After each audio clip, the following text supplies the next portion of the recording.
I am born and raised in the city of Philadelphia. A native now tasked with helping to make the laws that shape the city he grew up in. Things that I felt like I can do to change more or less quality of life issues in the city of Philadelphia. But too many times, City Council member Isaiah Thomas found himself on the receiving end of the law when it came to traffic stops. I think I've been pulled over so many times that I've actually lost count. I've even been pulled over as an adult with my son. I've even been stopped since I've won the primary as a council member. Some of those stops stand out more than others. An officer said that he pulled me over because my tail light was out. The next morning, I go to my mechanic, and he's like, well, there's nothing wrong with your car. What are you talking about?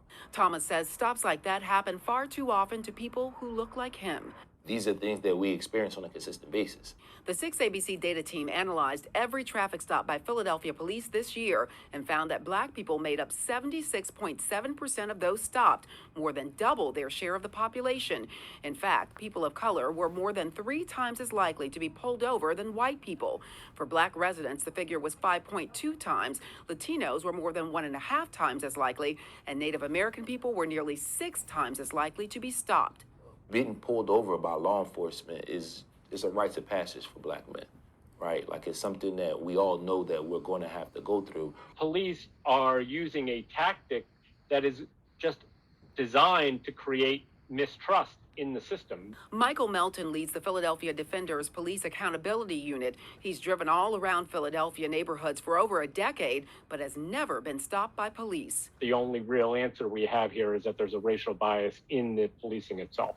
Mellon says Philadelphia police often use traffic stops for minor violations as a pretext to search for illegal goods like guns or drugs, disproportionately stopping people of color. You basically have police setting up what I would call roving checkpoints in certain neighborhoods and utilizing the motor vehicle code in that way to stop whoever they want. But Mellon says these pretextual stops are difficult to challenge because they were ruled legal by the Supreme Court. The U.S. Supreme Court has given police officers the green light to racially profile people. Black people who were pulled over were nearly 2.5 times as likely to have their vehicles searched as white people who were stopped. And Latino people who were stopped were over 3 times as likely as white people to have their vehicles searched. Although vehicle searches were less frequent this year than in recent years, these disparities were greater. In fact, of all the Philadelphia traffic stops this year where police searched a vehicle, 82.2% of the drivers were Black.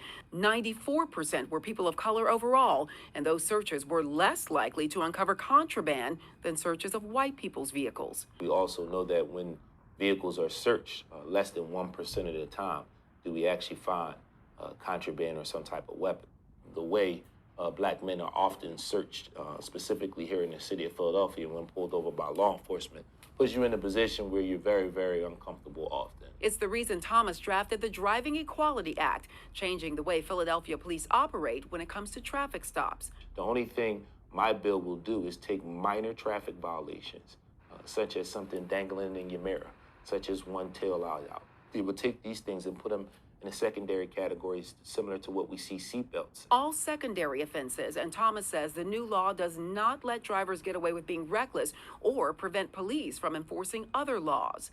Nothing in my bill will allow law enforcement to be handicapped when a crime is committed. And if someone decides to blow a stop sign or if someone is driving drunk, none of those things have changed. Something he and other council members work through with police as they fine-tune the legislation. We've been working with law enforcement throughout the course of this entire process, and we decided to create a working group that worked together for nearly a year. Hopefully helping reduce the traffic stops that escalate into dangerous situations. We see far too often that people of color are involved in these traffic stops with law enforcement, often unarmed, that lead to some type of situation. Advocates in the Philadelphia Public Defender's Office say the new law could have an impact far beyond traffic. It can only change the perceptions of people in the community about what role the police play.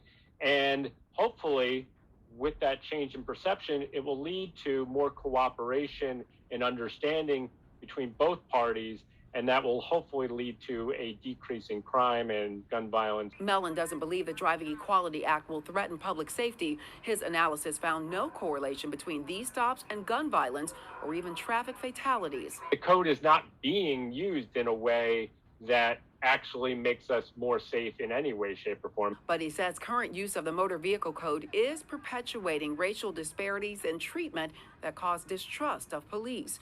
The Equity Report, a data team investigation into racial equality nationwide, also found disparities in drug enforcement in the Philadelphia area.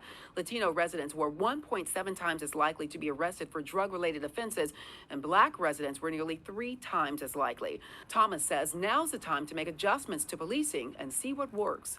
How can we build and create more trust between communities and law enforcement? And what do we need to do to be better? He hopes this change in the law means future generations like his sons will have less worry when they get behind the wheel. I'm hoping that this can be something historic. Already garnering interest from other cities interested in similar legislation, a new way of enforcing the law that he hopes will result in all drivers being treated fairly. I'm not saying that everybody has to be equal, but everybody should get treated fair.